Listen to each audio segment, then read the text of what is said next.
Alors cette approche des natures multiples, elle a été fondée par un Américain qui s'appelle Stephen Rudolph, qui s'est d'abord intéressé à la théorie des intelligences multiples, que l'on connaît assez bien, qui est celle d'Howard Gardner, donc qui met en évidence qu'on n'en a pas une ou deux, mais en fait toute une multitude d'intelligences.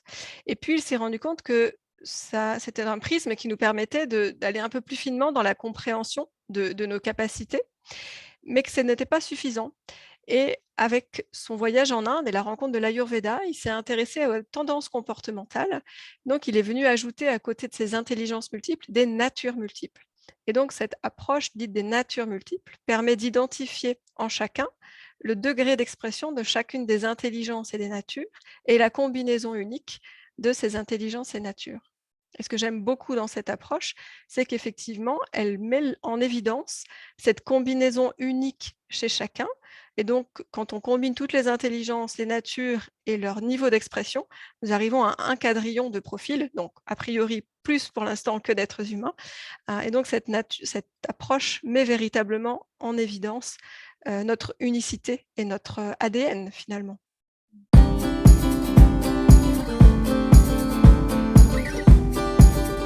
Alors, c'est d'abord un nouveau regard sur soi, avec souvent un angle de vue que l'on n'a jamais eu. Donc, très souvent, les gens se redécouvrent, en fait, à travers ça. Et c'est aussi l'occasion de se questionner sur, finalement, si j'ai en moi cette combinaison d'intelligence et de nature, ça dit quelque chose de mon potentiel unique, de ce que j'ai de meilleur à donner? Et est-ce que ce que je fais aujourd'hui et la manière dont je vis mon activité professionnelle me permet d'exprimer ce meilleur possible de moi-même ou non? Et quelles sont du coup peut-être les possibilités pour l'exprimer davantage?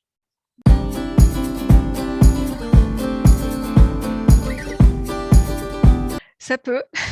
C'est en partie, le cas de ma situation personnelle, voilà, qui a été l'occasion pour moi de prendre conscience de certaines choses, notamment d'une nature éducative très, très forte. Et donc j'ai compris pourquoi, mais oui, quand je donnais, des sessions de groupe ou des formations, ou pourquoi je m'évertuais à faire de chacune de mes présentations en conseil d'administration, une vraie formation, parce que cela me ressourçait. Et donc je me suis dit: «Mais peut-être qu'au lieu de faire ça épisodiquement, je peux, faire ça de manière beaucoup plus régulière dans mon activité».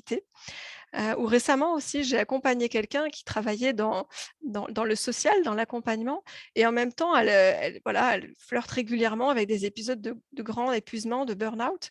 Et en fait, du coup, elle a pu comprendre qu'elle avait une nature très forte, c'est la nature serviable, et que cette nature est tellement forte que ça booste son intelligence, interpersonnelle, qui cependant est plutôt moyenne haute.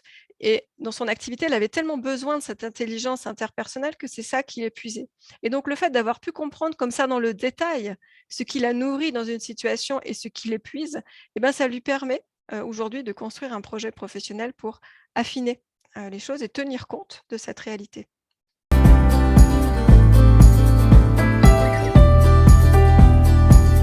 Oui, oui, il y a ces situations-là. J'ai aussi, des personnes, bah, qui sont, soit toutes jeunes et qui sont en recherche aussi d'un projet, professionnel, d'une orientation, mais en passant peut-être par des cases qui ne sont pas les cases les plus, conventionnelles, hein. Ça peut donner aussi un autre regard, ou bien effectivement des personnes qui sont en réorientation professionnelle, hein. J'ai aujourd'hui quelques personnes qui sont dans ce projet-là que j'accompagne.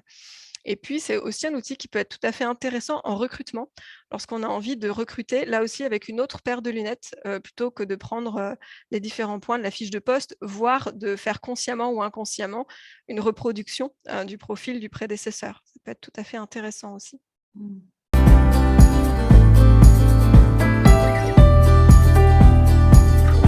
Le conseil, c'est, déjà de commencer à observer dans son quotidien, les activités, voilà, qui me ressourcent, qui me prennent de l'énergie, et puis, voilà, de voir si ces activités ont finalement leur juste place, ou comme dans les exemples que je le donnais tout à l'heure, elles sont un petit peu reléguées.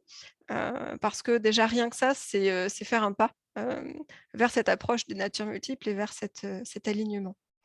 Parce que, en effet, souvent, ce qui ressort aussi, c'est que plus on est aligné, plus on a une énergie comme ça qui se renouvelle, et un niveau d'énergie qui est bon et qui est courant. OK.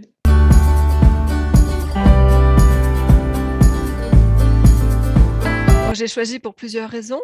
Tout d'abord parce que, le lotus, hein, c'est cette fleur qui émerge des profondeurs et qui se déploie pour déployer toute sa beauté et je trouve que ça dit beaucoup de choses sur cette approche, des natures multiples et puis aussi parce que le lotus est associé à la culture, indienne et que cet outil, on l'a compris, il a un pied dans les neurosciences occidentales et un pied dans la culture, millénaire, notamment de l'Ayurveda.